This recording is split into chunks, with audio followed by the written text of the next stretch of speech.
Hello, it's James here. I'm going to start off with, we're going to talk about lies. Now, for a lie to exist, it has to be based on a truth. A lie cannot exist without such. And you'll see this in everyday life, whether it be in politics, in religions, you name it. There is always a background and a basis of truth in everything. So keep that in mind. So what I want to talk about is the second coming, the Messiah. Now this is not something in the future. This is something that's already happened in the 19th century. Born in 1813 and died in 1883. I'm referring to the composer Richard Wagner. That's a lovely picture in there. And like all truths and all people of good, he was demonised and very popular apparently with Adolf Hitler. Now what may surprise you, and bearing in mind this whole Nazi ideology about being purity of blood, the strange question must be as to why the one music drama that was not performed was Parsifal, overtly appearing to be about the Holy Grail and Christianity. It's actually about purity of blood. So you have to ask yourself why this music drama was never performed that often, not very popular. Maybe a bit too much to stomach for the dark side.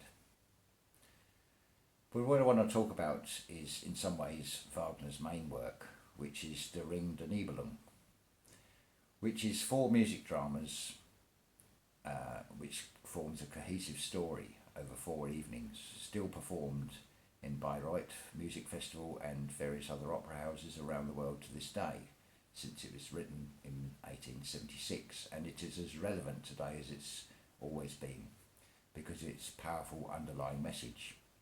So I'll just give you a very quick background on this. Wagner fused together all the German myths into a cohesive story and thus preserved all this mythology. It's a very confused story and actually far from the truth. A lot of it is inverted.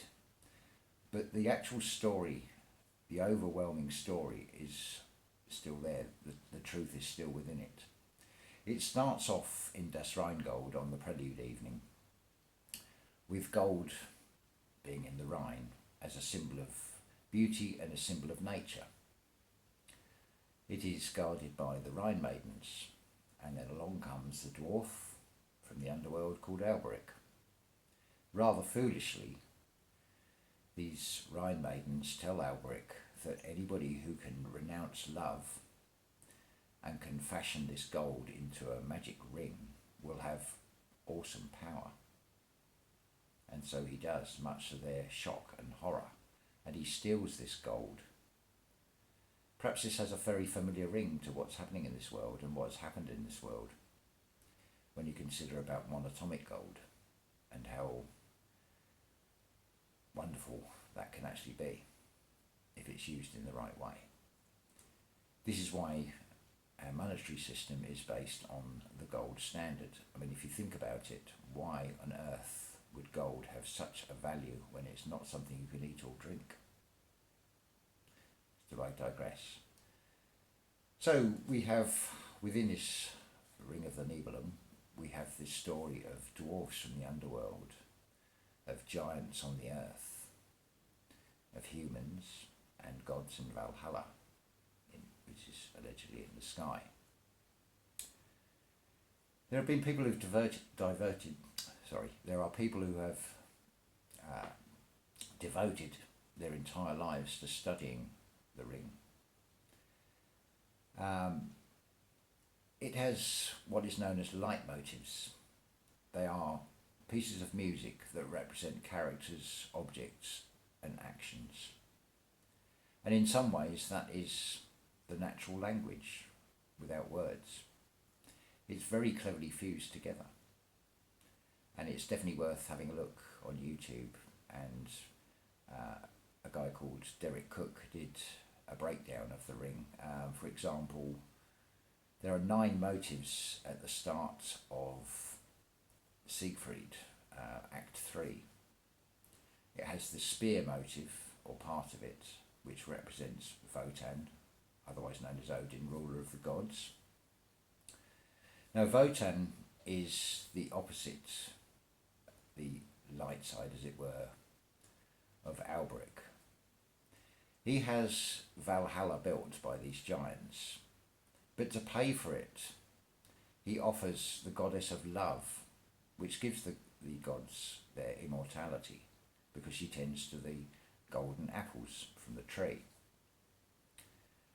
Of course, he doesn't want to give up Freya, but the giants need payment.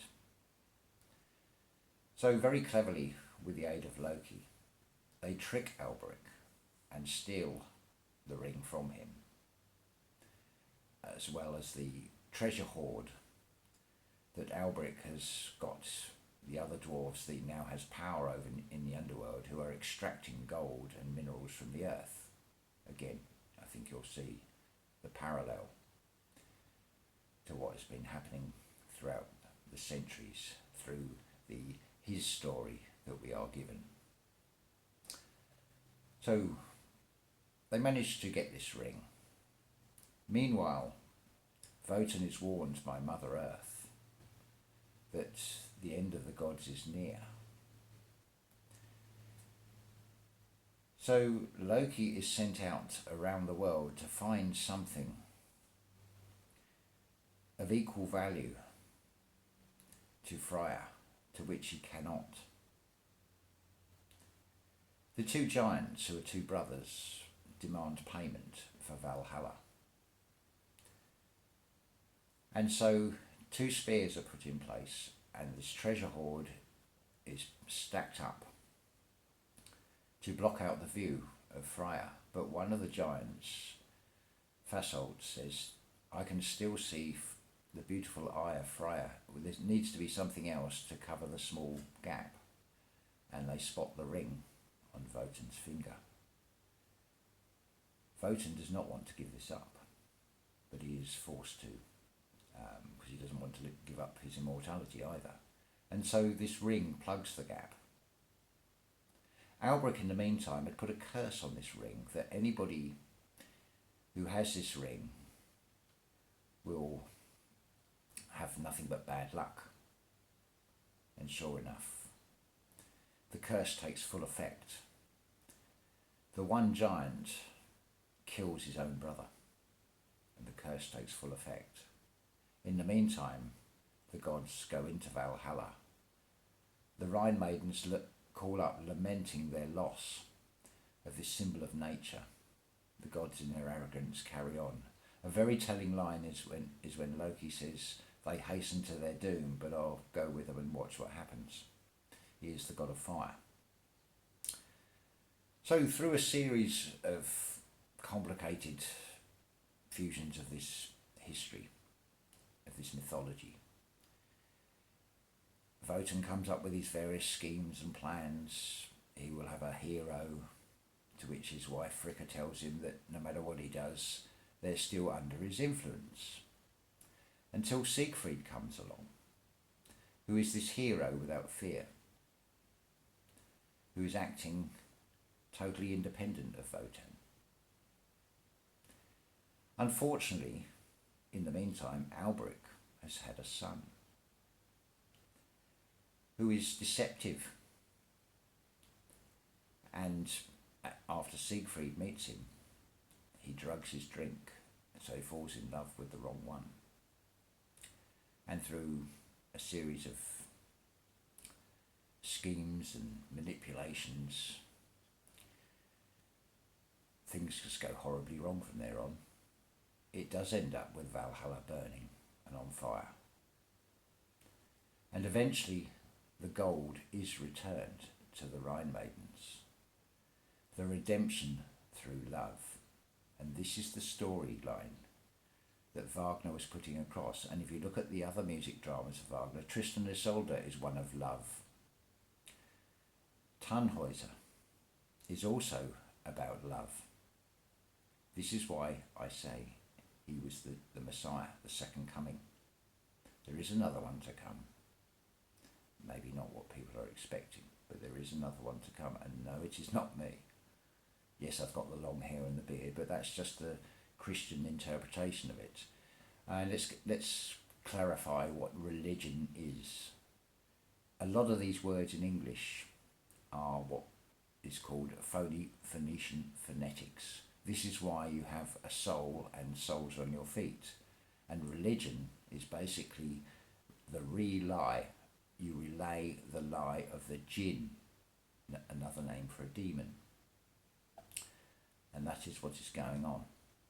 So returning to the ring, you have this gold which is corrupted and used as a symbol for wealth and power and causing suffering over other people. Or it's a symbol of nature. And this is the situation we are in today. And unless people change their ways and start operating and acting from their hearts, the same fate is going to be put upon all of you. There are people awakening. There are things happening every day. More and more people are starting to awaken and realise the penny is beginning to drop. Unfortunately, the majority do not see it. There's some very good sayings, actually, some very old sayings. There is nothing new under the sun. Now, again, there's another strange word, sun and sun. Now, if you think in the human sense, S-O-N, there has to be something behind the sun. Parents, likewise. What you're looking up at the sky is a sun. There is something greater behind that. Another very interesting saying is, you've made your bed, now lie in it. Now, if you think that that bed might be a flower bed, this is very important why people need to start thinking and doing things out of benevolence and empathy and caring for each other, as opposed to being self-serving. This is why one of the reasons I'm making these videos, partly because to help people who are going through this awakening, so when they are getting the various symptoms of awakening, they understand that they're not going mad. There's nothing actually wrong with them.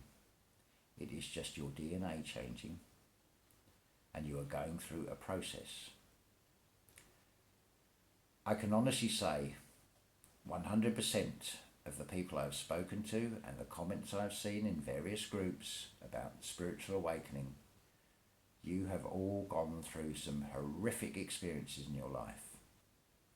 But there is a reason for that, because those experiences, once you realise they are there not to hurt you but to empower you and build your spiritual armour, they will actually serve you well in the future. There's no coincidences with anything.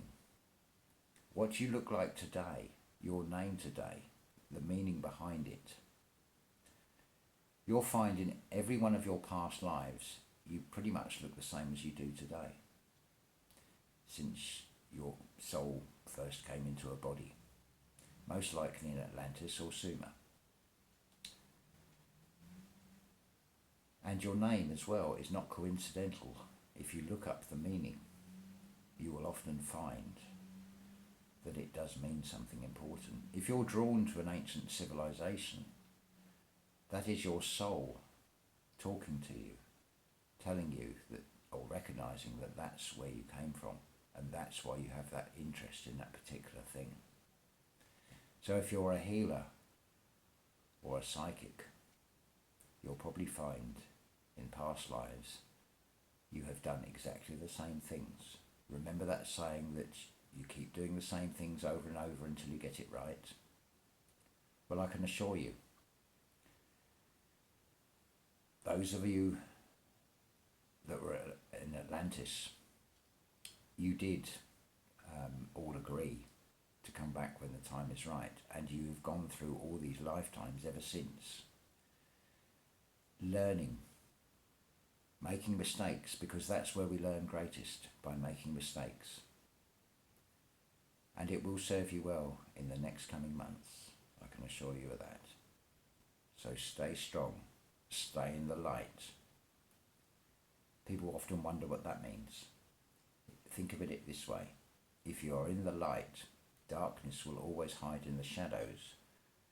For darkness to come out of the shadows, it is exposed to light. There's also another very good saying as well: keep your friends close, keep your enemies closer. I know on my friends list that some of you who appear to be my friends are not actually friends at all. I'm not going to name names,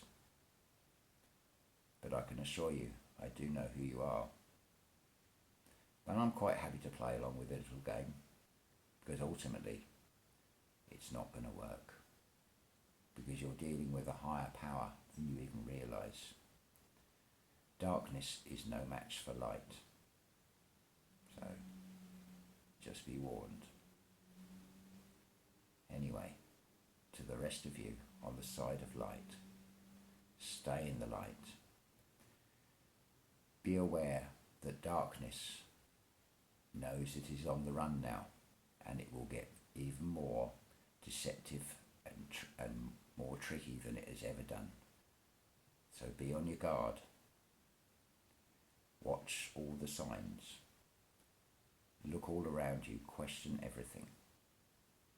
These fires, they're not accidental, but just keep an eye.